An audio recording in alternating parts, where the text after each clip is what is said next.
Super Mario 64 has very much earned its spot in the speedrunning Hall of Fame. It has one of the longest speedrunning histories and arguably sparked some of the greatest moments in the whole scene. Nowadays, it's still one of the most popular games on speedrun.com, and even 27 years after its release, new discoveries are still being made. One such discovery has taken the game's speedrunning scene by storm recently, which is very understandable, since it might actually be the biggest time save that's been implemented since the literal backwards long jump, which was discovered about 20 years ago. So yeah, it's clear to see why this new skip looks like something special. But it didn't actually just appear out of thin air. People have been trying to make this thing a reality for years now. How this new trick could take almost a minute off the route and why it is taking so long to finally implement it is what I'll be explaining today.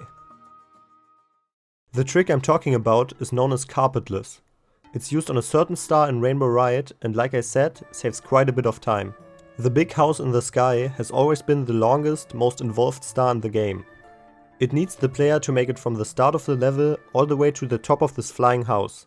The intended way to do this is to use this flying carpet to make your way up there. The only problem with that, this carpet follows a set path and it does so very slowly. This means the mission boils down to an auto-scroller that takes almost 2 minutes to complete. Obviously, this is far from ideal in a speedrun, so people have been looking for a way to somehow cut down the length of the carpet ride for years. And there have actually been many successful attempts. All the way back in 2009, Mario 64 masters made the very first of these discoveries, using hyperspeed wall kicks in order to get up to the top of the house in a little less time than the carpet ride would take. Over the years, others have found different ways to skip the carpet ride, like for example, BLJing off of this rising platform and using, okay, bear with me here, parallel universes in order to maneuver Mario up to the star. Now, these approaches to the star are all a lot faster than just taking the carpet as you intended to do, but they are also very far from being humanly possible. All of these clips were done tool assisted, meaning that the inputs required to complete these techniques were recorded frame by frame and then played back by a bot. So, while these discoveries were great for test runs of the game, people still had no idea on how to approach skipping the carpet in a real-time run. That is until January 30th, 2013, when Snark122 posted a different version of Carpetless. The task they made revolved around using the backwards momentum from an exploding bomb in order to have enough speed to somehow get up to the top of the house. You've probably seen this bomb push strategy before, since it's one of the first skips used in most of the speedrun categories. It's pretty simple to pull off actually. You just gotta throw a bomb, pick it up when it's about to explode, after which Mario will be holding the almost detonated bomb and its hitbox will be so large that it's going to continually push Mario backwards. Now, this itself isn't that hard, anyone can learn bomb clip in like a couple days. But that's very much not the problem with this carpetless setup, because the movement from this point is insanely precise. Runners will actually have to drop the bomb by falling off of this ledge, only to then re-grab it with a dive in order to get the hands-free glitch. This allows Mario to do more advanced movement techniques, like double jumps and somersaults, while still being pushed by the bomb. Now they have to perfectly nail this triple jump and make their way over to the end of this platform without being pushed too far to the left. By using the warp over here, the bomb's visuals actually get unloaded, but its collision doesn't. Runners now have to do these very tight somersaults over these platforms, followed by these insanely precise glitchy wall kicks, and then ground pound to clip through this part of the house, and there we go. It really can't be understated just how hard this is. The entire skip needs you to hit some truly outlandish jumps and angles, and you have to do everything completely perfectly in one go or you will die and lose a lot of time. The glitchy wall kicks are especially rough. Glitchy wall kicks are a trick that you can do in a lot of places in Mario 64. They basically allow you to wall kick with an angle that is completely different to the one you should have after leaving the wall, but they require you to hit very precise parts of a wall with pinpoint precision and hold incredibly specific angles on the joystick while doing so. Pulling off 2 of these in a row is certainly no easy task. For all these reasons, this setup was seen as another TAS-only version of the skip. But, in theory, it is humanly possible. At least much more than the other versions that have been found up until this point. And in fact, in mid-2015, Snowman and Toadfan were practicing the skip using save states, and Toadfan actually managed to go through all of it.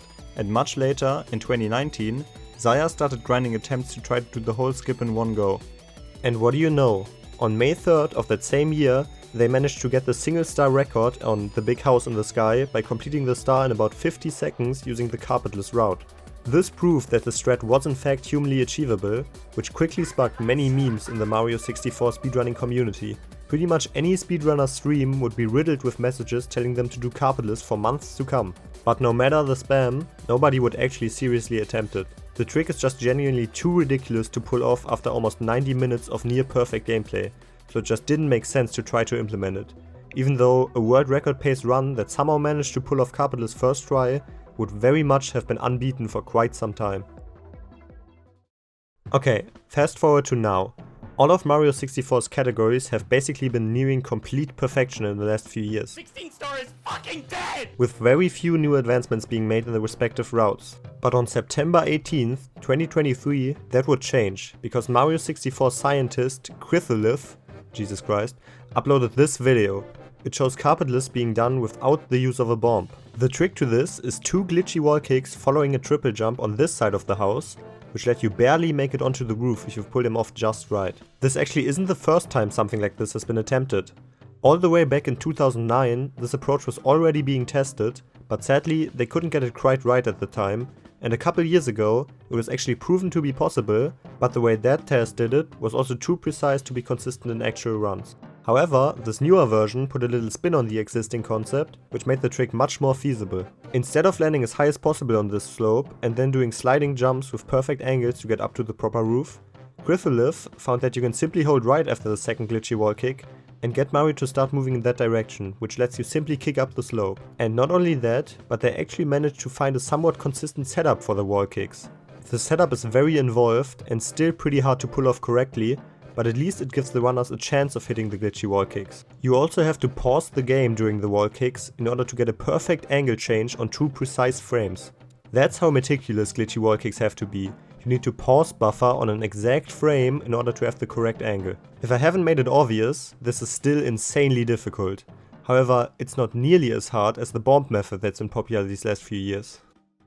Over the past couple weeks since this new method has been found, people have been hard at work trying to get it consistent. The setup has been optimized a lot, to the point that Carpetless has made what they call the Orthogonal Jones Setup Dictionary, basically a collection of all possible frame-by-frame input sequences that will get you up to the star. Runners have also been relentlessly practicing Carpetless using this setup, and while it's still very hard, it seems to be getting somewhat consistent, with runners like Simply getting it multiple times in a row, and the absolute Mario 64 legend Luigi hitting it 11 times in a row, and as of October 9th, being the first person ever to pull off this new Carpetless setup in a 120 star RTA run. He's actually not the first person to ever do Carpetless in a run, since on the same day this new setup was found, just a couple hours before Carpetless' video was released, runner Parsi hit the OG Carpetless setup in a real-time run, although it took them a couple minutes of attempts to do so.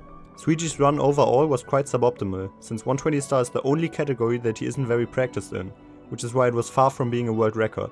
He does plan on getting serious with 120 star attempts, and if he can already get Carpetless in runs, it seems like it is actually becoming a reality, and it's going to be interesting to see who else is going to pick up the skip in the near future, and who will come out of this whole situation with a new world record. Wait, don't click off just yet. I was gonna end the video here, but over the time I've been editing, it has already happened. On October 12th, longtime SM64 runner Punkation managed to get a new 120 star world record using Carpetless, and just yesterday, Japanese runner Karen got another world record.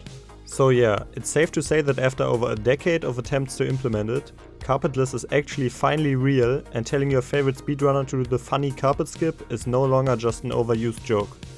Okay, that's actually the end of the video. With the way this is progressing, there'll probably be another world record in the next 2 or 3 days though. Big thanks to Crowbar Crowleg for making a history of Carpetless video a couple years ago. That video definitely helped me a lot in my research for this one. Thank you so much for watching, hope you enjoyed. Also subscribe and follow my Twitch while you're at it. Alright, that's it. Bye bye.